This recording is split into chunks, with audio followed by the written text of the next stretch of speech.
Fala pessoal do canal Thiago Parigiani em Brasil Inteligente. Vocês estão por aí? Eu sei que vocês estão por aí, porque sempre que a gente chega ao vivo, você sabe que a gente chega com o pé na porta, lutando por um Brasil mais limpo e transparente dessa política maluca, que a cada dia que passa enlouquece. Negros, brancos, pardos, japoneses, derivados de todas as raças que compõem essa nossa nação chamada Brasil, Zil. Se você faz parte dessa turma que quer um Brasil mais limpo, que está de saco cheio da esquerda, meu amigo, chega no nosso canal, se inscreva aqui embaixo, tá? Deixe o seu comentário que a gente vai te ler ao vivo aqui e você vai repercutir isso que está acontecendo, que a gente tem bomba hoje aqui. Augusto Nunes, jornalista, já está antecipando o que vai acontecer no julgamento de Jair Messias Bolsonaro, depois da acusação da Procuradoria-Geral da República, da PGR. Ele antecipou o resultado. Para mim não era surpresa, mas nós vamos debater aqui esse assunto. Além desse assunto, vou mostrar para você a coragem de um senador capixaba, senador pelo Espírito Santo, Marcos Duval. Tacou Alexandre de Moraes na parede num desabafo na plenária lá no plenário do Senado, em Brasília. Tacou Alexandre de Moraes na parede, revelou bastidores que nunca ninguém falou a respeito do Alexandre de Moraes. Vamos repercutir também. E o desabafo de Michele Bolsonaro, um grande jornalista que eu admiro muito, que é o Alexandre Garcia. Você vem comigo, vem chegando, vem compartilhando, vem falando do seu desejo de mudança. Se você cansou dessas lorotas de que o Brasil é o país da fome, 30 milhões de gente passando fome, né? Pessoal aí que tá comendo ovo de ema, ovo de papagaio, ovo de periquito, ovo de jacaré, e o ovo da galinha tá custando R$1. Se você tá indignado, meu amigo, externe aqui a sua indignação, ajude esse canal a chegar nos 100 mil inscritos. A gente tá chegando, falta pouco. Daqui a pouquinho eu vou pôr o reloginho aqui. Você vai se inscrevendo e vai contando o contagiro ali. Hoje nós vamos bater quantos? Nós vamos bater 85 mil nessa live aqui, tá? Tá com 84.954. Daqui a pouquinho eu ponho o contagiro aí para você. Mas você vai se inscrevendo, que a gente vai abrir a transmissão no vertical e aí a coisa explode, tá? Explode assim como explodiu Michele Bolsonaro, falando em entrevista exclusiva ao Alexandre Garcia, e a gente vai repercutir. Repercuto antes ou repercuto depois de abrir a live na vertical, produção? Mostra antes o contagiro, né? Para provar, né? Vou tirar aqui do palco. Vou mostrar para vocês que a gente vai bater aqui nessa live 85 mil inscritos, tá vendo lá? Ó? Pessoal que já é inscrito não clica não, senão acontece isso aí. Acontece um cancelamento. Volta lá que você clicou em inscrever, você desinscreveu, na verdade.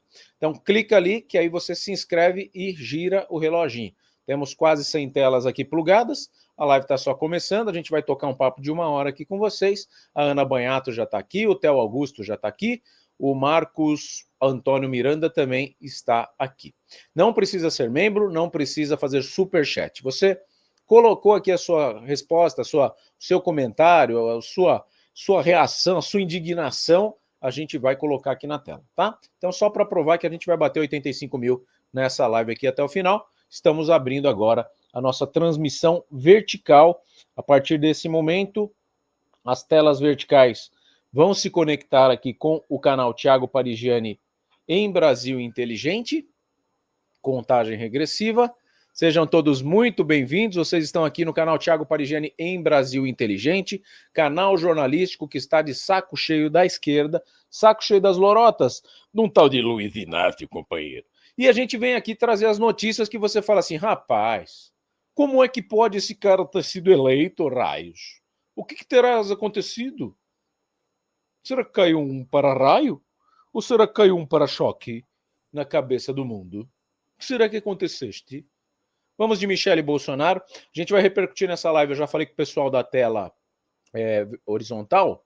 Vai repercutir a entrevista da Michele Bolsonaro, tá? Um desabafo. Temos aqui o Augusto Nunes trazendo o resultado do julgamento do Bolsonaro. Você que está ansioso, para mim não é surpresa. Mas ele vai falar o que de fato irá acontecer. E a notícia não é muito boa. Mas como serão os próximos capítulos, são vocês quem vão dizer. Solta o Alexandre Garcia. feliz da vida com a estreia da entrevista dele aqui, né? Na poltrona dele aqui, com Michele Bolsonaro. Fala Xandão. É o Xandão da direita esse aqui, né? É o Xandão Garcia. Xandão que fala coisa com coisa. Amiga, meu amigo, hoje é um dia muito especial para mim, porque eu estou inaugurando neste estúdio uma poltrona que foi comprada em fevereiro de 2021, faz 4 anos, no 3º ano do governo Bolsonaro. E eu sonhei em inaugurar essa poltrona e fazer a primeira entrevista com a primeira-dama, Michele Bolsonaro. E hoje ela realiza meu sonho. Senhora Michele, por favor, seja bem-vinda. Hoje realiza o sonho de sentar nesta poltrona. Muitíssimo obrigado. Obrigada. Esperei 4 anos por esse momento. 4 anos, gente. E olha, e a alegria supera a expectativa. Obrigada. Muito obrigado. E é confortável, tá? Muito bom. Agora, já vou começar perguntando uma coisa bem pesada, né, para as pessoas entenderem que vai ser uma boa conversa. Tá. Antes de ser primeira-dama, teve campanha eleitoral. Qual foi o seu maior susto, a coisa mais terrível que aconteceu na sua vida antes de o presidente Bolsonaro ser eleito? Antes dele ser eleito, foi o atentado. Pois é, era esse o ponto. Foi algo que marcou as nossas vidas. Como é que a senhora soube? Em que momento, em que ocasião, onde estava, quando soube? Eu estava trabalhando, colocando janelas de Libras, acessibilidade nos vídeos dele de campanha, e recebi uma ligação de um funcionário falando que ele tinha sofrido apenas um corte, né, e que já estava tudo ok, já tinha ido para o hospital, já tinha levado os pontos, e depois o Flávio me liga falando que realmente tinha sido algo mais grave, mas as pessoas que estavam ali no estúdio me blindaram do que realmente estava acontecendo. Depois os jornais começaram a noticiar que tinha tido perfuração de órgãos e que realmente ele corria risco de morte. Eu estava no Jardim Botânico, você conhece muito bem o Rio, né? O trânsito ali também bem complicado, véspera de feriado, dia 6 de setembro. 6 de setembro. 2018. As pessoas já estavam viajando, né? E muitos descem de carro. E eu fui correndo para casa. Eu me lembro que no caminho eu liguei para uma tia. Casa lá na Barra. Na Barra da Tijuca. No caminho eu lembro que liguei para uma tia aqui em Brasília, pedindo para ela, para a gente poder tirar uma passagem, para ela poder chegar logo cedo no outro dia, para eu estar com ele. Cheguei em casa, assim, coisa de 10 minutos mesmo, nem pensei. Peguei uma jaqueta, uma blusa, uma calça, coloquei dentro da mochila e fui de carro para Minas Gerais. Quando Juiz de Fora está 200 quilômetros do Rio, não é isso? Nós pegamos trânsito e nesse intervalo algumas pessoas tentavam ligar, alguns candidatos tentando se solidarizar com a situação. E a gente pegando também o alto, a gente não conseguia sinal, enfim, a gente às vezes parava para poder falar, porque vários se solidarizaram com a situação. E o seu interior, a sua emoção? E o meu interior, até então, eu não tinha a real noção da gravidade, tá? Porque como eu já fiquei sabendo que estava tudo ok, que ele já tinha levado os pontos, que para mim tinha sido algo superficial. Né? Depois que o Flávio falou que tinha uma gravidade, mas eu não imaginava que eu ia encontrar o meu marido daquela forma. Muita gravidade. Muita gravidade. Então, quando eu cheguei na Santa Casa, e aqui eu quero agradecer os médicos, os enfermeiros, todos que estiveram ali conosco, que realmente salvaram a vida do meu marido, eu lembro que eu cheguei e vi assim, aquela multidão de jornalistas na frente, eu falei, poxa, as coisas foram ficando mais difíceis, já comecei a ficar trêmula, meu coração começou a bater mais forte. O Magno Malta estava numa antessala e falou, minha amiga, é muito grave, e agora você vai lá falar com ele. Eu abri a cortina, e realmente ele estava irreconhecível.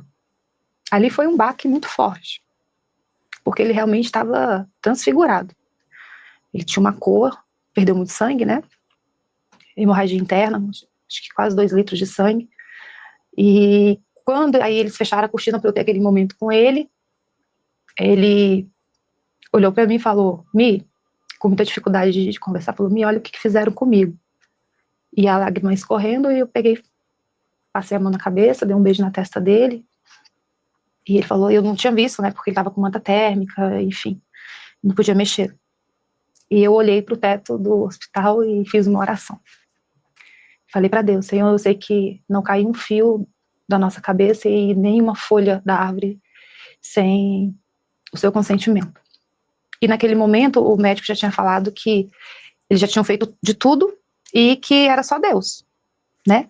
Ele poderia morrer também por pneumonia, infecção, enfim. Ali eles tinham feito aquela cirurgia para ele sobreviver. E eu fiz essa oração, e na hora eu falei para Deus, se for para a morte, glória a Deus. Se for para a vida, louvado seja o teu nome. E foi tão engraçado, Alexandre, que naquele momento, eu acho que eu recebi uma anestesia. Foi algo sobrenatural. Eu tive uma força que eu não esperava, humanamente falando, eu não sei o que aconteceu. Ali eu estava na dependência de Deus, porque às vezes a gente fala, eu não consigo resolver um problema, e aí quando você se coloca nesse lugar de dependência, que é só Deus que pode te tirar dessa situação, você tem que se entregar. E eu me entreguei, falei, Senhor, Ele está nas tuas mãos. E eu tive uma força que eu não sei te explicar, eu fui anestesiada. No outro dia, aí os meus alguns enteados estavam ali, no outro dia eu voltei para o Rio de Janeiro para acertar a minha casa, a minha tia chegou de viagem para cuidar da Laurinha, a Laurinha era criança, a gente não falou para ela, eu tinha minha filha também pré-adolescente, a Letícia, e ela também estava estudando, então eu tive que organizar a minha casa para poder voltar e ficar com ele no hospital, então eu fiquei com uma mochila nas costas por 20 dias dentro do hospital, ao lado dele, eu vi todo o sofrimento dele, toda a dificuldade, um guerreiro, ele lutando para viver. E em todo tempo eu vi a mão de Deus sobre a vida dele. Então eu tive um entendimento de que abaixo dos céus, tudo que acontece é permissão do Senhor, né? E os médicos falando que foi um milagre, que poderia ter pegado uma veia, foi isso, mais 2 milímetros pegava aqui. E assim, aí você ia vendo e fala, meu Deus, glória a Deus por isso, glória a Deus. E foi um milagre, foi um milagre. E o mais lindo, assim, eu tive lapsos de memória, algumas coisas eu não me recordo, porque foi muito tumultuado, época de eleição, algumas pessoas não respeitam esse momento, não respeitava ele estar numa UTI, a situação dele que era grave, então a gente ainda tinha que se indispor com essas pessoas também. E ele manifestava alguma coisa assim, uma vontade de voltar para a campanha eleitoral? Não, mas ele atendia as pessoas, e esse foi o problema, porque os médicos proibiam a subida. E ele queria ali, com muita dificuldade, na cama, ele queria fazer campanha para o candidato dele, o senhor conhece ele. Né? E ele é muito forte, o médico falou, olha, se você tivesse tido um passado de bebidas, de tabagismo, você não teria resistido. Se tivesse num lugar distante de um hospital também, bom como a também. Santa Casa, né? Isso. Agora, todo mundo, inclusive eu fico me interrogando por que algo tão evidente quanto, bom, o Adélio Bispo foi preso lá em flagrante. Foi preso. Né? E naquele dia, 6 de setembro, estava o nome dele como se estivesse visitando um gabinete de deputado na Câmara dos Exatamente. Deputados. Como é possível? A senhora já trabalhou na Câmara dos Deputados. Como é possível que não se identifique quem autorizou a entrada do falso Adélio Bispo como álibi? Mas tem. Tem? Tem nas redes sociais. Ele visitou um gabinete. É um gabinete de algum deputado que foi embora, renunciou e depois voltou? Sim. Ah, então é o mesmo que eu imagino ser. Que gosta de cuspir. Anterior ao, quer dizer, do partido a que pertencia o Adélio Bispo. Mas será que teve mais gente envolvida? Ele não é um lobo solitário. Pois é. Ele não é um lobo solitário. Ele faz parte de uma matilha. Ele faz parte. Tem muita gente grande por trás. Pois é, porque foi tão abafado. Uma filha de Deus, temente a Deus, eu creio na justiça celestial. Eu creio. Nessa terra não tem como você plantar limão e colher um moranguinho doce. A gente tem a lei da colheita. Isso é algo que ficou oculto e que precisa vir à luz. Exatamente. Ainda é um mistério, né? A gente vê que realmente tem muita gente por trás desse atentado. Ainda na sua vida privada com o então deputado Bolsonaro, Gente, parece que eu combinei, né? Eu não procuro assistir antes os vídeos para eu ter reações naturais aqui com vocês.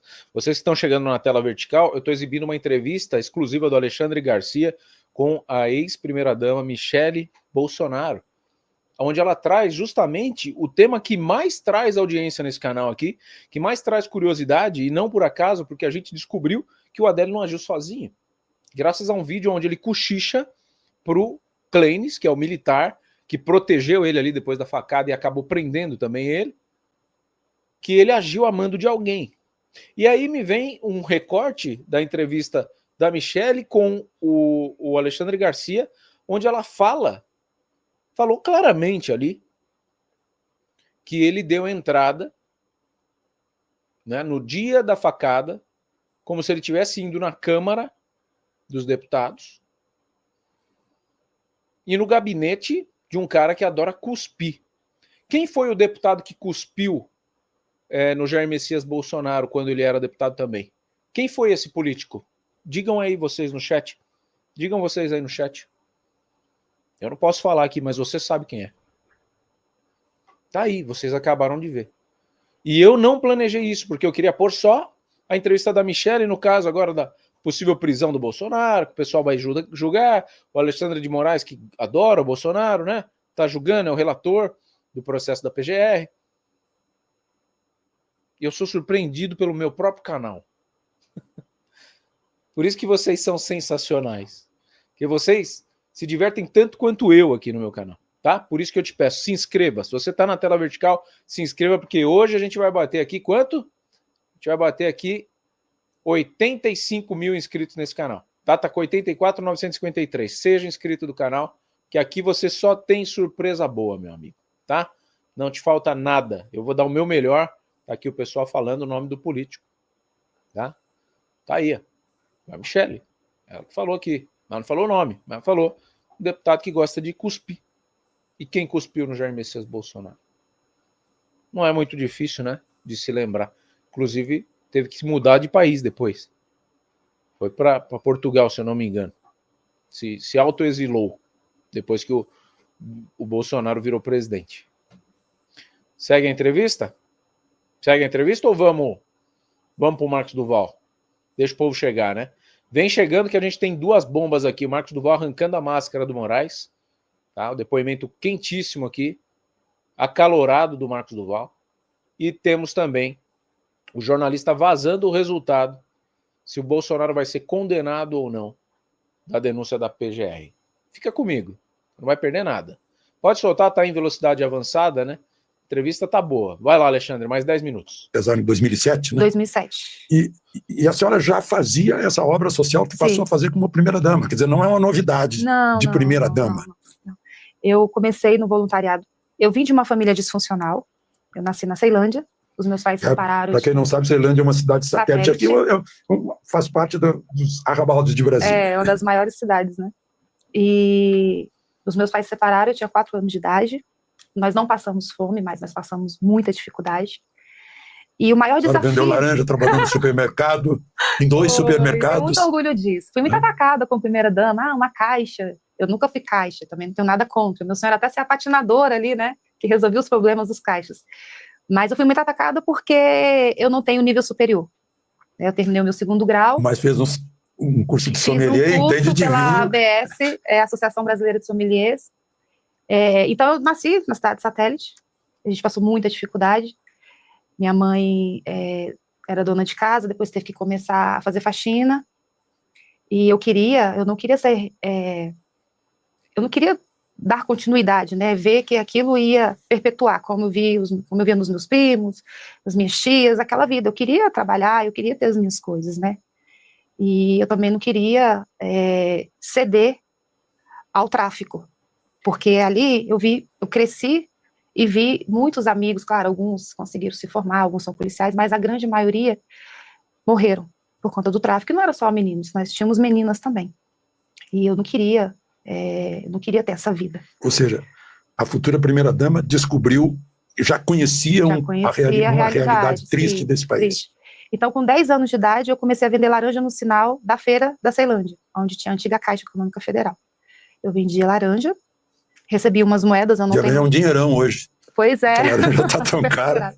Eu não tinha noção, era mais para ajudar também um senhor que ele tinha mobilidade reduzida, ele ficava do outro lado do sinal, vendendo capas de carro, para bancos de carro. E eu prestava atenção, eu sempre fui uma menina muito esperta, muito ativa. E eu prestava atenção que ele perdia as vendas da laranja porque ele não conseguia atravessar a pista por conta dessa mobilidade reduzida. E para ele ganhava muito mais vendendo as capas de banco de carro. E eu fiz a proposta para ele, porque eu morava no comércio, eu ficava do portão da minha casa só analisando, porque eu queria ser aquela vendedora, né? Eu almejava ser a vendedora do sinal. E um dia eu fiz a proposta para ele. Então, assim, uma pessoa que só tinha canela, joelho e canela, era magra, transparente. E ele aceitou. E eu comecei a vender, E As acabei... Não, as laranjas, os pacotes. Eu saía correndo atrás dos carros quando abria o sinal e conseguia pegar, porque hoje você passa o Pix, né? Tinha que dar troco. E eu fui uma boa vendedora e eu fui promovida até para o outro lado para começar a cuidar das capas. Só que ele adoeceu e nunca mais voltou. Então, não sei o que aconteceu com o senhor Paulo, mas tenho muita gratidão e lembro dele com muito carinho, um senhorzinho que vendia capas ali no sinal da Feira da Ceilândia. Então, com 14 anos de idade, eu queria ser babá, minha mãe não deixou ser babá no lago, e eu consegui vender panetones. A minha tia, ela era do ramo, também de supermercado, e uma empresa, eles compravam uma demanda muito grande, né, encomendavam uma demanda muito grande de panetones, e sobrava, colocavam um preço muito alto, e no final sobrava, e eles tinham que acabar com aquela quantidade no depósito. E certa vez o gerente perguntou, você conhece uma menina maluca, assim, doida, que possa ir pro sinal e a gente acabar com esse estoque? Ela falou, sei, a minha sobrinha. E eu lembro, Alexandre, que a gente foi para um sinal. Pessoal, ó, quem tá chegando aqui, tá assistindo, aqui é o canal Thiago Parigiani Brasil Inteligente, deixa o joinha, não custa nada, tá? Tem muita gente assistindo aqui, quase 5 mil telas já por aqui passaram, e pouquíssimos joinhas. Deixa esse joinha, não custa nada para você. Se você quer um Brasil mais limpo, um Brasil livre da esquerda, um Brasil com valores políticos diferentes do que os que a gente está vendo. Você está vendo aí uma ex-primeira-dama com muito orgulho de contar as origens dela, enquanto a gente vê uma primeira-dama atual que parece que sempre foi milionária, né? É muito legal ver o brilho no olho da Michelle contando essa história da origem dela, com muito orgulho de ter vendido laranja num farol, né, diferentemente da ostentação que a gente vê na atual primeira-dama. A gente está aqui acompanhando essa entrevista. Eu vou dar um break para a gente colocar aqui, depois dessa resposta da Michelle, a gente vai colocar aqui o depoimento do Marcos Duval e na sequência vem o Augusto Nunes falando, já antecipando o resultado da denúncia da PGR contra o Jair Messias Bolsonaro. Ele teve acesso a informações privilegiadas aí, vai trazer isso aqui no nosso canal diretamente da revista Oeste, tá? Eu peço que você interaja, agora estamos no pico de audiência, deixe o seu gostei, se inscreva no canal, é tudo de graça, e faça o seu comentário. Você que está aqui na tela horizontal comigo, muita gente passando sem deixar o gostei. Você quer deixar o Brasil do jeito que tá? Não clica no gostei não. Se para você o Brasil tá uma coisa de louco, clica nesse gostei aí, pô, tá? Vamos tentar mudar o Brasil através do quarto poder, que é o poder da comunicação. Jornalista como sou, farei o meu melhor para que a gente consiga sucesso nessa empreitada. Termina a Michelle para a gente ir para os dois próximos temas, e se vocês quiserem eu volto com a entrevista da Michelle. Agora sim, ó, pessoal deixando gostei, coraçãozinho, comentando. Reginaldo Rossi chegou aqui. Deixa de ser prego. Ah, meu. Aqui vocês têm Sobradinho, a gente montou uma pilha. Vai lá. De panetones. E ele comprou uma marmita pra gente e uma Fanta uva quente, era um purgante, né? Deixou pra gente ali e eu vendi todos os panetones, que eu não perdia um sinal. Eu sei o que é sair correndo, fazendo a proposta e voltar pegando dinheiro. E ele falou assim, quando você tiver 18 anos eu vou te contratar. E com 18 anos ele me contratou e eu trabalhei nessa empresa. Bom, eu fico curioso em saber em que momento o seu marido, então deputado, lhe disse que estava com vontade de ser presidente. Ai, meu Deus! Nem eu acreditava nele. Porque eu sabia que ele seria uma voz solitária no Congresso, né?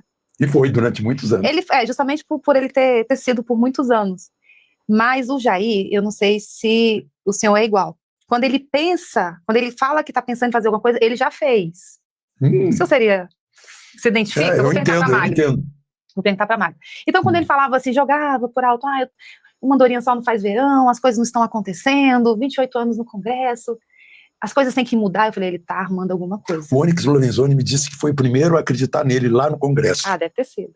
Deve ter sido. Algumas pessoas já falavam isso. Mas ele não chegava e não compartilhava comigo, né? Porque tinha aquela coisa... Ele estava com medo de receber um corte. Sim, não te mete nisso. Até porque nós já tínhamos sofrido muito, com todos os rótulos, né? De homofóbico, de racista. A nossa vida virou de cabeça para baixo. Você não acreditava no misógino, claro. Então, assim, e quando ele descobriu aquele material que ele colocou o nome de kit gay, então, assim, a nossa vida virou de cabeça para baixo. Era do Ministério da Educação. Ministério da Educação. E aquilo, ele já estava, inclusive, falando que ele ia se aposentar. E eu estava gostando. Eu falei, poxa, eu vou ter meu marido em casa, 29 anos de 28 anos, E eu estava gostando, porque ele estava com esse sentimento de que não estava dando certo. Só que ele passou um dia pelas comissões e viu um debate, que eu acho que era o ministro atual hoje da Economia, eu acho que ele era o ministro, né? E ele estava ali falando sobre um beijo lésbico. E chamou atenção aquela fala, ele ficou prestando atenção e ele teve acesso a esse material. Então, a partir daí, ele começou a defender as crianças, a não erotização, e a nossa vida virou de cabeça para baixo, e todo mundo perseguindo a gente, e foi um momento muito difícil. Então, eu Eram queria... os reacionários que Exatamente. queriam revelar coisas da vida privada, Só da que vida íntima. o Jair, ele nunca levou nenhum problema para dentro de casa, porque eu o eduquei de uma forma diferente, dele respeitar a nossa casa como nosso lar, dele entender que o nosso lar não era um escritório político. Então, muitas coisas ele não passava para mim, né? Eu cuidei do filho dele, mais novo, o Renan, ele foi morar com a gente, ele tinha por volta de 9 anos, eu já tinha a Letícia de 5 aninhos, a Laura só nasceu em 2010, então eu tinha que dar essa tranquilidade para o meu marido, de cuidar da casa, cuidar dos nossos filhos, para que ele pudesse ter a cabeça tranquila. Isso foi sempre, né? Sempre, como mulher sempre, de político. Sempre. Então, ele tinha essa paz para viajar todas as terças-feiras, eu deixava ele no aeroporto toda terça, ele buscava toda quinta, mas eu não queria saber de política, porque eu falava, não, eu não consigo, né, basta só você apanhar, ser perseguido. Mas lá pela Santa você já percebeu que ele já era candidato. E aí um dia ele chegou, estava no banheiro e falou, Mi, eu tô achando que eu vou me candidatar.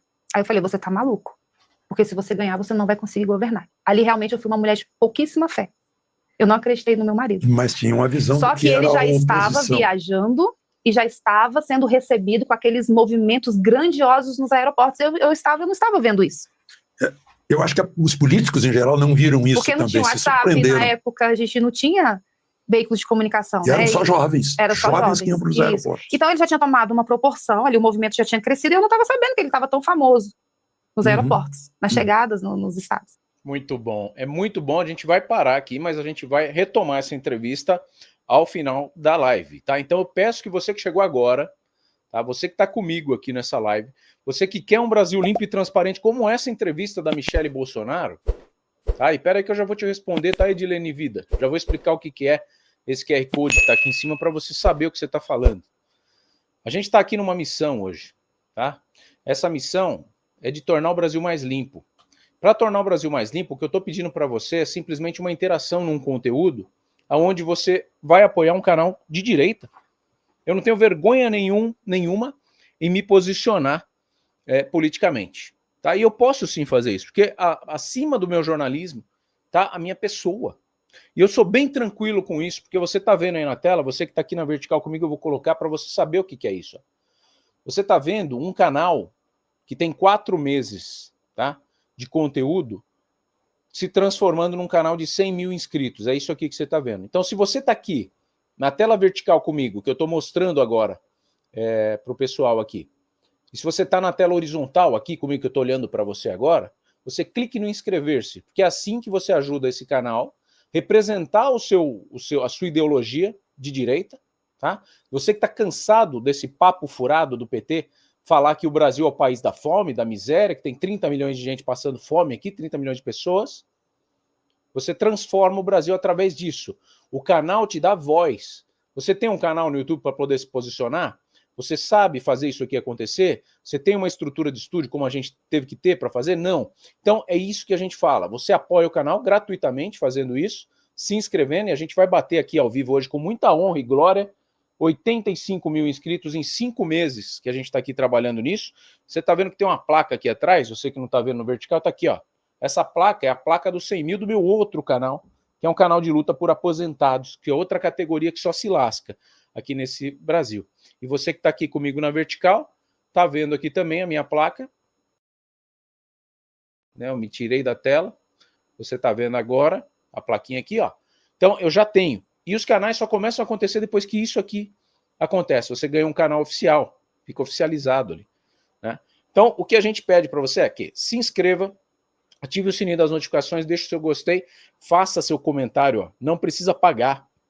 Daqui a Cirlei, ó, deixou aqui, tamo junto sempre. Tá aqui o Adriano Barbosa, Michele, nossa eterna primeira-dama, o Reginaldo Rossi, que faz uma zoeira e dá risada. Você é esquerda, direita, não tem problema. Só vem aqui, assista ou se participe. É isso que você faz. Agora, se você quiser se tornar diferenciado para o canal, você gosta tanto que você quer apoiar o canal, aí você faz o que a Eleni mandou aqui, ó. Gente, parem de sustentar esses canais que só querem seu Pix. Eu não quero o seu Pix, tá? Mas se você quiser apoiar o canal, tá aqui, ó. É um QR Code que você apoia. Porque eu falo para você, não precisa ser o meu canal. Mas apoie um canal de direita. Sabe por quê? Porque se você não apoia, sabe quem apoia os canais de esquerda? Brasil, União e Reconstrução, meu amigo. Tá? Você aqui da tela verde, que não tá nem entendendo o que eu tô falando. Eu só quero que você se inscreva, não precisa fazer pix nenhum. Na tela horizontal tá aqui, ó. Esse é o QR Code do apoiador. Então, se você é contra o Brasil, União e Reconstrução lá no Jornal Nacional, você acha que o Jornal Nacional tá isento, meu amigo? Tem patrocínio do governo na Globo. Você viu quanto eles vão investir em publicidade esse ano? 3 bilhões para tentar limpar a barra do meu amigo, companheiro. 3 bi, não é 3 mil, não.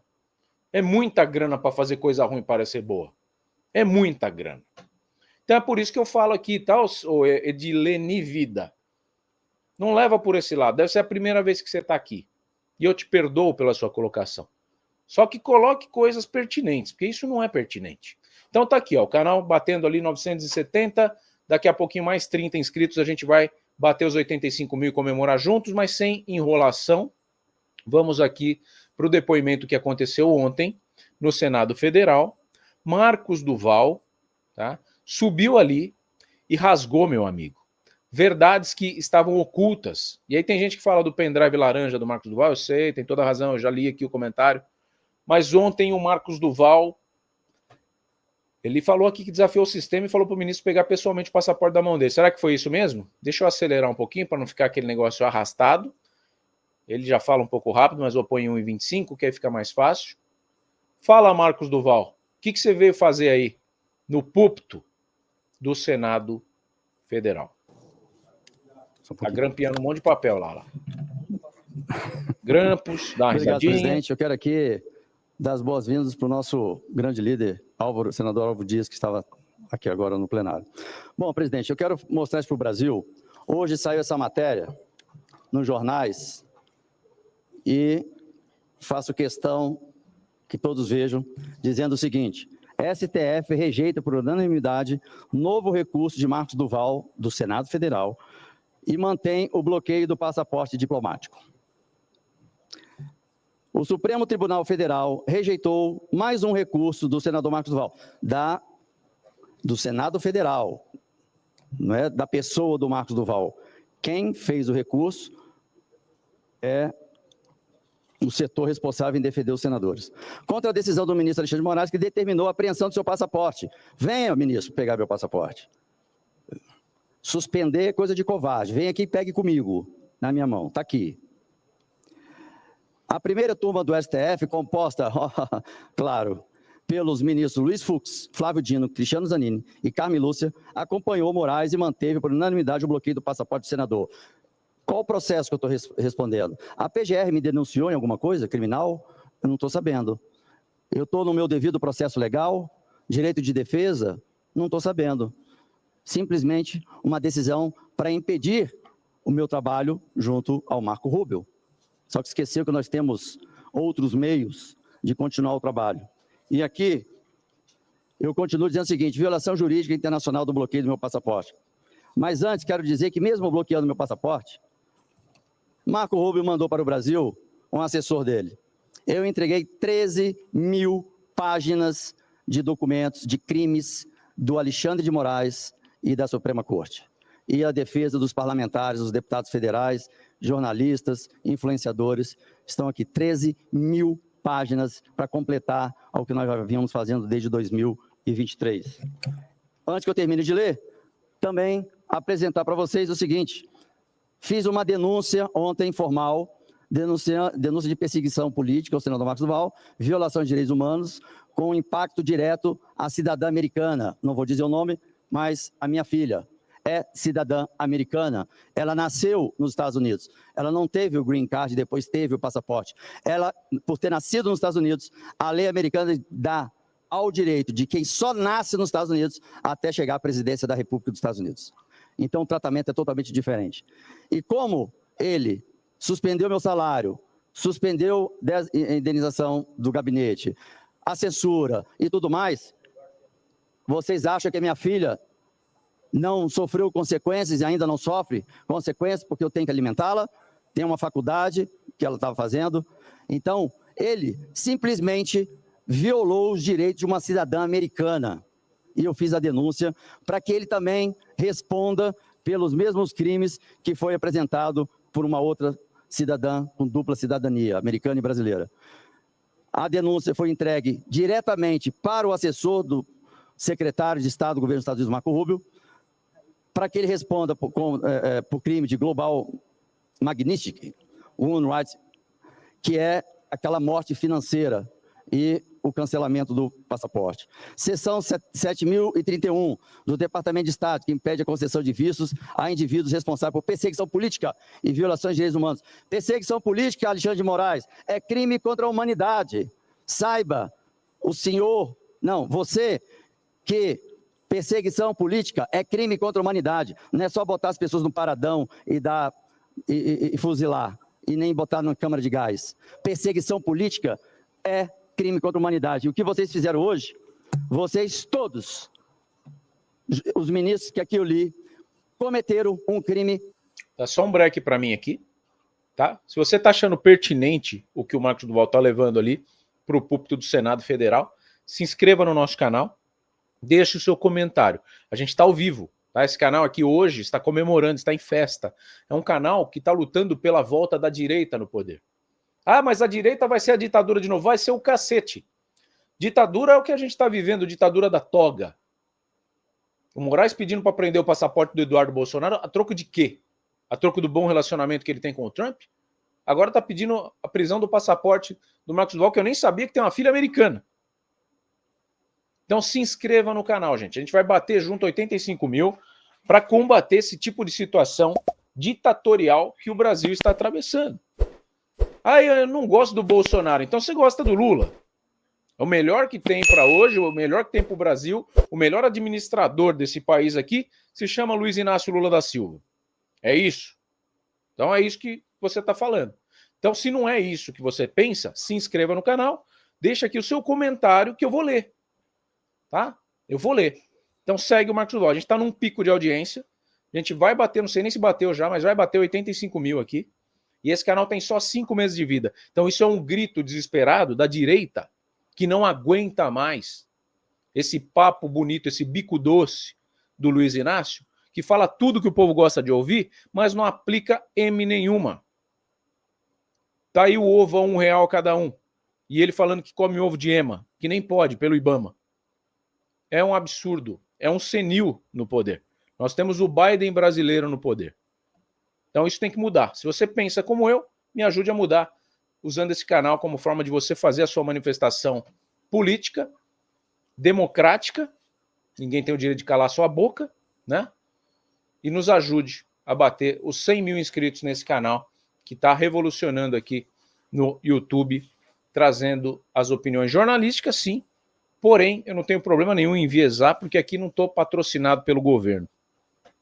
Fala, Marcos Duval. Quebrou o sistema, né, meu amigo? Vai. Contra a humanidade. A violação da Constituição, os tratados internacionais, o devido processo legal. Inicialmente, a decisão monocrática do ministro Alexandre de Moraes já representava um abuso de autoridade e perseguição política, crime contra a humanidade. Entre no Google, no GPT, onde vocês quiserem para ver. Perseguição política caracteriza-se como crime contra a humanidade. Não é violação dos direitos humanos. Crime contra a humanidade.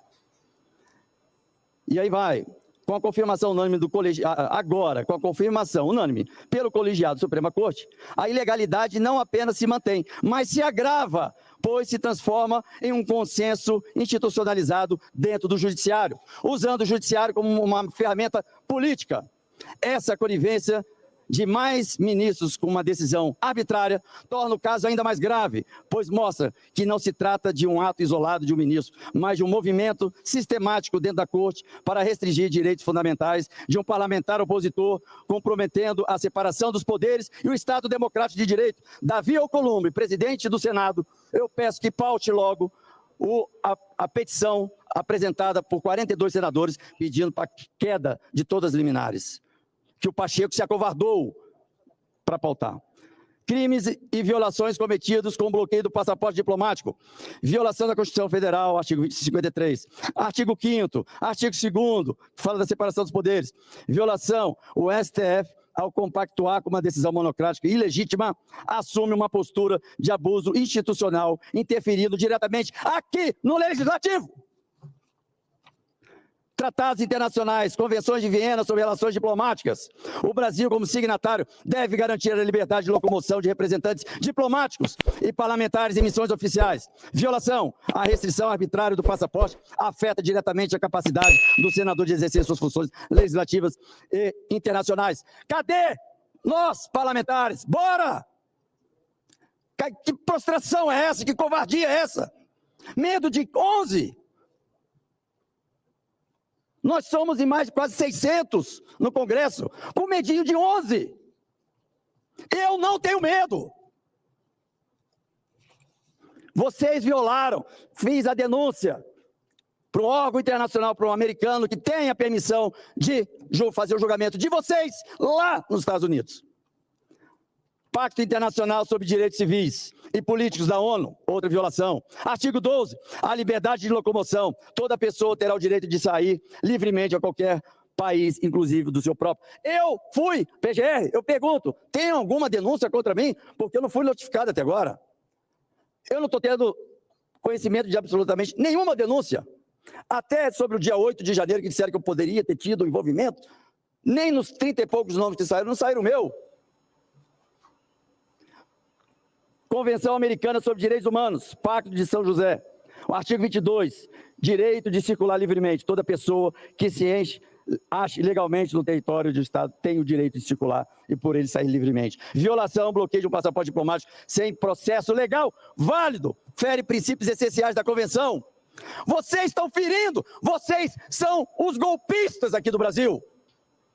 Gravidade endosso do colegiado do STF é ilegalidade. Inicialmente, a decisão monocrática já é um escândalo jurídico e diplomático. No entanto, agora a situação torna-se ainda mais alarmante, pois a primeira turma do STF confirmou a decisão de forma unânime. Isso indica que não se trata mais apenas de um ato isolado de um único ministro, mas sim de um comprometimento coletivo da Suprema Corte com uma violação grave dos direitos fundamentais e da separação dos poderes. O Congresso está de 4, com a calça arriada. Ao agir dessa forma, vocês do STF estabeleceram um precedente perigoso. Qualquer parlamentar pode ter seus direitos restringidos sem a necessidade de acusação formal, sem a participação do Ministério Público, da PGR e sem o respaldo legislativo. Essa decisão abre margem para futuras perseguições políticas, que é crime contra a humanidade, contra outros membros do Congresso. Então hoje sou eu, amanhã é você, Girão, amanhã é você, Cajuru, e os outros senadores. Vocês que estão na mesa presidindo. Meia dúzia no Senado. Diga-se de passagem. Meia dúzia. Ou nós vamos cumprir o nosso juramento da Constituição. Essa decisão abre margem para futura perseguição política. Perseguição política hoje é caracterizado, busquem, se informem, crime contra a humanidade. E quem é condenado por crime contra a humanidade tem 70 países democráticos que podem condená-lo à revelia, à prisão perpétua. Porque é um crime contra a humanidade, não é um crime contra os bolsonaristas, não é um crime contra os de direita, não é um crime contra brasileiro, é contra a humanidade. Ou seja, qualquer país do mundo pode condená-lo. E aqui, eu vou falar uma questão, só mais um pouquinho, presidente, estou terminando, que fala de uma questão perigosa, que o judiciário se torne, não, ele já se tornou um instrumento de retaliação contra opositores políticos. Alguma dúvida, Brasil? Alguma dúvida, senadores? Que o STF se tornou a arma dos militares? Prender um general para dizer, fica quieto no teu canto, que não tem golpe com militares mais. Nós estamos num golpe de Estado moderno, somos nós. E abriu a boca, preso. Tem alguma dúvida? Brasil, vocês têm alguma dúvida que o STF está usando o judiciário como a sua arma? Aviso a você, ministro Alexandre de Moraes, e a todos vocês que subscreveram uma ilegalidade. Eu não tenho medo de vocês. Inclusive, me impediu de estar aqui falando. Eu não vou abrir mão, porque eu vou seguir o que está na Constituição, e não o que está sendo decidido por uma corte política e perseguindo a oposição. Vou denunciar na Comissão Interamericana de Direitos Humanos, Alto Comissariado da ONU, que coincidentemente quem vai presidir é o Marco Rubio, e todo mundo sabe da minha relação com o Marco Rubio. Tribunal Penal Internacional será denunciado pela ONU. Conselho de Direitos Humanos. A situação exige mobilização nacional e internacional para evitar esse tipo de violação. Sirva como precedente para outros abusos contra parlamentares, opositores políticos. A denúncia desse ato ilegal deve ser feita nas instâncias competentes, expondo o Brasil. Direitos humanos. Então, há alguma dúvida? E vem gente ainda do governo dizer que nós estamos vivendo uma democracia. Hipócritas, mentirosos, estão mentindo para o Brasil. Já um órgão internacional já tornou público que o Brasil não é mais uma democracia. Vocês estão usando o judiciário como uma arma, mas eu continuo na luta. Já tem 2 anos, continuo na luta. E vou seguir na luta, porque eu sigo a lei. E vocês, o ódio e a perseguição, não vão me calar, a não ser que vocês me mandem para o túmulo. É a única maneira de me calar.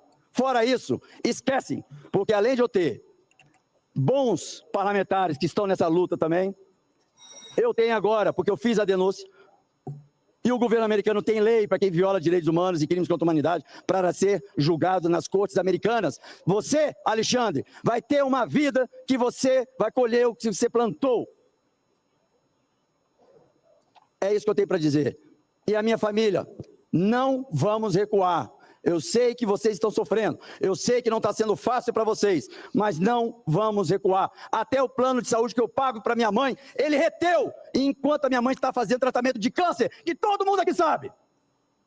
E por pouco ela não perdeu o tratamento de câncer. Ele quis levar minha mãe à morte! Vocês têm ideia disso, Brasil? Vocês têm ideia disso, senadores? Pelo amor de Deus, vocês não vão acordar, não. Tem já um requerimento para pautar, que vocês, 42 senadores corajosos, assinaram. É só Davi pautar e for lido. Acabou! Nós vamos botar nossa casa no lugar. Que covardia é essa? Eu não posso acreditar que nós temos 81 senadores covardes, cagões, de 4 com a calça baixada. Há um acordo mundial, Capitão Chives, você sabe disso, com família. A polícia não mexe com a família de bandido e bandido não mexe com a família de polícia. É um acordo internacional que não é botado em papel, mas na família ninguém mexe. E você, Alexandre de Moraes, você foi para cima da minha família tirando meus recursos, para que eu não pudesse prover para minha família. Só que eu não me corrompi, eu não entrei em esquema.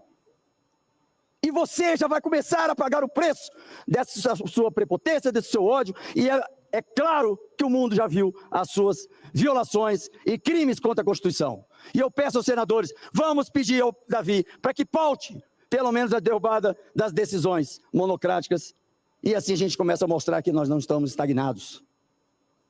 Agora, você mexer com a minha família, não vai ficar. Eu vou até o final. Você só vai me... Nem se eu posso até ser preso em qualquer momento. Mas isso é pouco para a minha história de trabalho de vida. Você só vai me calar quando me ver morto. Obrigado. Você pode falar o que você quiser do Marcos Duval, que ele prometeu o negócio do pendrive lá e não cumpriu. Você pode falar o que quiser. Deixa eu só pôr eu de novo na tela, que eu mesmo me... Aí, agora eu voltei. Põe eu em tela cheia aí, por favor, eu mesmo. Meu Deus, aí. Pode falar o que você quiser, Marcos Duval. Você só não pode chamar ele de cagão. Porque o cara fala. E sabe qual que é o calcanhar de Aquiles do Marcos Duval? Isso ficou claro e evidente quando a PF foi fazer a busca e apreensão na casa dele e a esposa do Marcos Duval pediu o divórcio. E aí ele recuou e ele se calou e ele derrubou os canais do YouTube dele. Não sei se foi o Moraes que derrubou ou ele sumiu e agora ele voltou com tudo, cara. E ele voltou trazendo argumento. Porque você vê que o calcanhar de Aquiles do cara é a família. Então, ele ficou tranquilo, desde que não mexesse com a família. A partir do momento que o Moraes tirou os recursos dele, tirou a possibilidade de um tratamento de câncer da mãe dele ali, atentou contra a família do homem, o homem veio com tudo de novo. Então, isso é bom. Isso é bom para a democracia. Ele é um senador da República, ele não é um vereador, não. É muito forte ouvir o que o Marcos Duval disse ali. É muito forte falar que está todo mundo de quatro com a calça riada, bando de cagão, chamando os senadores de cagões. Sabe o que é o STF hoje? O STF, ele é um juiz de futebol que só apita falta para o lado da direita. Você concorda comigo? O STF, ele não tem feito justiça, ele tem feito política. Ele só faz a correção do que a direita errou. Agora, por exemplo, está querendo prender o Bolsonaro e eu já vou explicar o que é o título mentiroso, tá, Márcio Tuller? Porque aqui você chega e é lido. Diferente de outros canais que te ignoram. Não tem título mentiroso nenhum. Tá? A gente vai trazer na sequência o Augusto Nunes falando. Deixa eu só contextualizar aqui. Pensem bem antes de escrever qualquer bobagem aqui, que eu estou lendo tudo. Tá? E a democracia é isso. Eu leio até quem me xinga. Eu não tenho problema com isso. Então vocês não podem me chamar de fascista, porque o fascista cala a boca de todo mundo que contraria ele. Então, o STF hoje ele só apita a falta para a direita. Se é corintiano, se é palmeirense, imagina se assistir um jogo de um juiz que ele só apita a falta contra o seu time. É isso que faz o STF. Ou você já viu ele dar alguma decisão favorável para a direita? É tudo para a esquerda. A liberação de maconha. Agora estão falando da questão do foro privilegiado para a rachadinha do Janones. E o Bolsonaro vai prender. Prendeu o Bolsonaro. Não tem crime nenhum, mas vamos prender. Precisa prender. Qual foi a decisão favorável ao Bolsonaro, que é o maior representante da direita, inegavelmente hoje, que o STF fez, que o Alexandre de Moraes fez? Alguém aí tem dúvidas em qual foi o voto na eleição de 22 para presidente do nosso excelentíssimo senhor ministro do TSE, então, Alexandre de Moraes?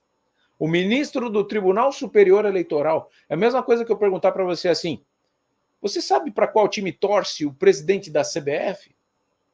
E por um tempo foi o Ricardo Teixeira, que não escondia de ninguém que era flamenguista. É a mesma coisa. Ou você acha que tem 1% de probabilidade do Moraes ter votado no Bolsonaro naquela eleição? Então, não é questão de, mas não tem nada a ver o voto pessoal dele. Não, ele não tem voto pessoal. Ele tem que ser uma pessoa imparcial, porque ele é um juiz. Então, o José Aparecido apitou o jogo do Corinthians e Palmeiras em 93, expulsou 4 jogadores do Corinthians. E aí todo mundo achou que ele era palmeirense. Quando, para surpresa de muitos, depois de muito tempo, foi um pessoal lá no trabalho do José Aparecido de Oliveira e viram que o filho do José Aparecido de Oliveira era corintiano. Pasmem. Então, qual é a chance do árbitro também ser corintiano? Muito maior, né? Você acha que um filho ia destoar do pai? Tem casos que destoa. Estou trazendo para o futebol para ficar mais lúdica a explicação, tá? Então é sobre isso. E o que o Duval falou ali, ó, cara, eu assino embaixo. Só não assino tanto que eu não tenho foro privilegiado como ele tem ali para poder falar mais verdades como ele falou ali. Vamos lá, vamos resolver esse negócio aqui, porque a sentença de Bolsonaro está decidida. Goste você ou não, nós vamos trazer aqui nesse canal a análise de um dos jornalistas que eu mais respeito, que é o Augusto Nunes, que é um dos presidentes da Revista Oeste, que eu adoro, frequento, faço questão de estar lá na bancada do lado do Pavivi sempre que puder, e ele trouxe essa informação de que está tudo resolvido. E a partir de agora, o Márcio Tuller vai ver que o nosso título não é mentiroso. Tá? Simplesmente uma questão de pauta, uma questão da escala das notícias. E você está aqui comigo, que eu sei, não adianta ficar quietinho, fingindo que não é com você, porque você agora me desafiou. E na sequência, se der tempo, a gente passa o restinho da entrevista da Michele Bolsonaro, se não, fica para uma próxima. Mas realmente está sensacional. Antes de colocar aqui a matéria, deixa eu só fazer aquela breve salpicada para ver se a gente já bateu, para ver se a gente pode comemorar. Tá aí, olha que coisa linda. A gente batendo ao vivo 85 mil inscritos hoje aqui. Vou colocar para você que com certeza está na tela vertical contribuindo para que isso aconteça. Essa aqui é a nossa live, olha aí, eu mostrando o celular. E é isso aqui que você faz quando você se inscreve, gira na hora, tá vendo lá 85,10? Se você se inscrever aqui, a gente está com um pico de audiência no vertical, no horizontal também. Se se inscreveu, vai girar os inscritos ao vivo. Esse aqui é o acompanhamento ao vivo, um canal com 5 meses, faltando aí 15 mil inscritos, pouco mais de 15 mil, para que a nossa placa de 100 mil chegue né? A placa igual a essa aqui, que a gente já tem uma, vamos ter outra em 2 nichos diferentes, muito difícil, e eu agradeço vocês pelo acolhimento da minha forma de me comunicar, com os meus erros e acertos, claro, com a minha humildade ou com a minha falta de falsa modéstia, às vezes também. Eu sei o meu tamanho, tá? Eu sei no que eu posso ajudar vocês, e eu posso ajudar vocês a colher um Brasil mais limpo. Não só para aposentado e pensionista, não. Tá? Vamos junto. Vamos lá. Vamos ver em quanto que a gente termina essa live aqui. Vamos ver se bate 85.100.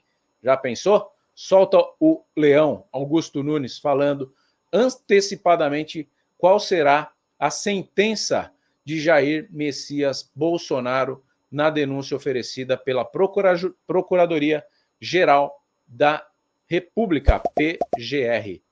Fala, Augusto. Chega firme. O comentário, será que a defesa também, de alguma forma, está ali pretendendo uma maneira de formalizar, de listar todas as irregularidades, ilegalidades, os abusos de autoridade que estão sendo cometidos, até para internacionalmente levar aí o caso adiante? Afinal de contas, estamos falando de algo que tem uma ligação com tudo que está acontecendo nos Estados Unidos e tudo mais. Esse é um ponto, Paula, que eu acho que a defesa pensou sim, porque há muitas frentes sendo abertas aqui contra Alexandre de Moraes, não contra Alexandre de Moraes, porque Alexandre de Moraes, contra as inconstitucionalidades recorrentes de Alexandre de Moraes. Você estava falando, né, Paula, no document dumping, né, é uma expressão muito usada aqui nos Estados Unidos, e a quantidade de documentos, 81 mil páginas, e 2 semanas que a defesa do presidente Bolsonaro teve para simplesmente analisar tudo isso. E aí, quando o assunto é jurídico, processo, peças assim, né, desse nível, eu sempre vou lá na fonte do professor André Marcília, que está sempre aqui com a gente, gentilmente, sempre conversando aqui com a gente, e ele simplesmente diz que é grave, né? Que não se constrói uma defesa se contrapondo apenas à peça da PGR, mas estudando toda a investigação que resultou na peça. Se a PGR teve acesso a elementos da investigação que a defesa não teve, isso é comprovado, há desequilíbrio, não há possível justiça e estaremos todos diante de um teatro político, não de um julgamento jurídico. E aí, Paula, eu tenho mandado muito material aqui para os gabinetes de congressistas americanos e de articulistas do Partido Republicano também, sobre todos esses desmandos, né, que estão acontecendo no Brasil. A nossa equipe fantástica da Revista Oeste tem traduzido para o inglês algumas matérias, alguns artigos importantes, explicando todas as situações, né, bizarras, inconstitucionais, que nós só testemunhamos em regimes totalitários do Brasil de hoje, de 2025, mas teve uma coisa, Paula, tudo as pessoas me perguntam, né, alguns detalhes, por exemplo, alguma dúvida que ficou, mas teve um arquivo que eu mandei, Paula, que eu coloquei legenda em inglês, que eu mandei, esse arquivo eu recebi mais de 8, 9 respostas questionando se aquilo era o que estava acontecendo. O Brasil ficou chocado diante desse vídeo e os Estados Unidos também. Vamos rever, Ubinha. Por que fiz esse breve resumo? Porque essa audiência foi convocada como mais uma tentativa de permitir ao colaborador que preste as informações verdadeiras. Já o pedido da Polícia Federal, já o parecer favorável da Procuradoria-Geral da República pela imediata decretação da prisão, do retorno à prisão do colaborador. Então, aqui é importante, e exatamente por isso, a fim de possibilitar uma reflexão maior do colaborador com seus advogados, para que esclareça omissões, contradições na sua colaboração, sob pena não só da decretação de prisão, como também da cessação da e consequente rescisão da colaboração, e eventual rescisão englobará, inclusive, a continuidade das investigações e responsabilização do pai do investigado, de sua esposa e de sua filha maior. Eu gostaria de saber se o colaborador está plenamente ciente das consequências da manutenção dessas omissões e contradições. Sim, senhor. O que acontece, Paula e parceiros, o que eu recebia de resposta eram perguntas questionando como é a lei no Brasil no caso de uma delação, né, que é o plea deal ali. E aí eles questionavam se na delação o juiz do caso, se é ele que conduz uma delação. E aí, questionando sobre a ameaça feita à família do Mauro Cid, eles me perguntam quem é esse senhor ali na tela direita do Alexandre de Moraes. Eu explico que é o PGR, que é o Attorney General. E aí eles perguntam, é um vai e volta assim, mas não dá para entender. Então, Paula, eu trouxe esse vídeo mais uma vez, agora com legendas em inglês, porque esse vídeo correu aqui os bastidores do Congresso americano, exatamente para ligar na pergunta que você me fez. Eu acredito, sim, que essa peça muito bem estruturada da defesa do presidente Bolsonaro, ela será traduzida para o inglês, teremos a versão em inglês, e essa versão também vai chegar aqui nos Estados Unidos e será mais uma peça nesse quebra-cabeça estranhíssimo do Brasil totalitário de 2025, sob o império de Alexandre de Moraes. Augusto. Eu acho até curioso que as pessoas se sintam aflitas com a leitura do livro O Processo, do Kafka. Com um caso, né, ele consegue comover, o escritor conseguiu, com um caso de ficção, ele conseguiu comover, continua comovendo leitores pelo mundo inteiro. Isso aí supera qualquer momento de um livro desse tipo. Qualquer momento. E o que houve na vida real, que também parece ficção em outros países, diante disso aí, é pouco imaginoso o que fizeram. Veja só, o Saddam Hussein, ele obrigava as pessoas, ele deu um golpe publicamente. Estava a plateia toda, ali, o partido todo reunido, ele disse, olha, eu fiquei sabendo que há uma conspiração contra mim, feita por fulano, enquanto ele ia dizendo, iam prendendo os caras. E os caras admitiam o que não haviam feito e eram punidos com a morte, pena de morte. Aplicada por ele, decidida por ele, aplicada pelo Saddam. Os processos de Moscou também mostraram cenas semelhantes. Os caras não tinham feito nada, o Stalin tinha ciúme deles, tinha medo de que se voltassem contra ele, e ele dizia, olha, fulano confessou isso, o sujeito assumia, e era morto. Aí falta matar esses depoentes. Ele está ameaçando a família. Agora, são tão pouco inteligentes nesse sentido, né, não se preocupam com álibis, que eles gravam o crime que cometem. Isso que fez o Alexandre de Moraes, publicamente, e em péssimo português, ele poderia ser demitido até pelo português que ele fala. Mas isso aí daria cadeia em qualquer democracia decente do mundo. Eu sou do tempo em que eu ouvia, e era verdadeira a frase, que eu ouvia a frase que o Alexandre também ouviu muito. Cabeça de juiz e barriga de grávida, a gente não sabe o que vem. Né? Tinha uma terceira que me escapa agora, mas essas bastam. Depois, você ficou com o avanço tecnológico, você ficou sabendo, né, se o filho se é do sexo masculino, feminino, vai nascer quando, como, acompanha a gravidez, você já sabe tudo. Né, conta até o nome já escolhido e ponto final. Cabeça de juiz, eu sou do tempo que eles não sabiam. Você não sabia o que eles decidiriam. Agora, você tem um sujeito que anuncia a sentença e quer que o depoente chame de colaborador. Concorde com ele, porque senão ele vai punir a família, até a 7ª geração, vai queimar a casa, qualquer coisa, se ele não contar o que o juiz quer ouvir. Isso é suficiente, repito, não só para anular qualquer coisa ligada decorrente disso. Anula, não vale. Isso deveria dar cadeia para o torturador. É tortura o que praticou aí com a filmagem, com tradução em inglês, tá? É só de mal português, o inglês está perfeito. Conseguir traduzir o Moraes não é fácil, né? Primeiro precisa entender. Parabéns, Ana. Agora, faz isso e chama de delação, é como foi feita, por exemplo, do governo americano e os mafiosos que contaram tudo. Ou a Itália, e também integrantes da máfia. Aqui no seguinte, tu vai, ele tá querendo contar, ele conta tudo, e prova, etc, etc. O Cid tem o pai, a filha, a mãe, a mulher, os primos, 50 vizinhos para cá, 50 para lá, ameaçados se ele não contar. Ou que a defesa não tem o direito de saber.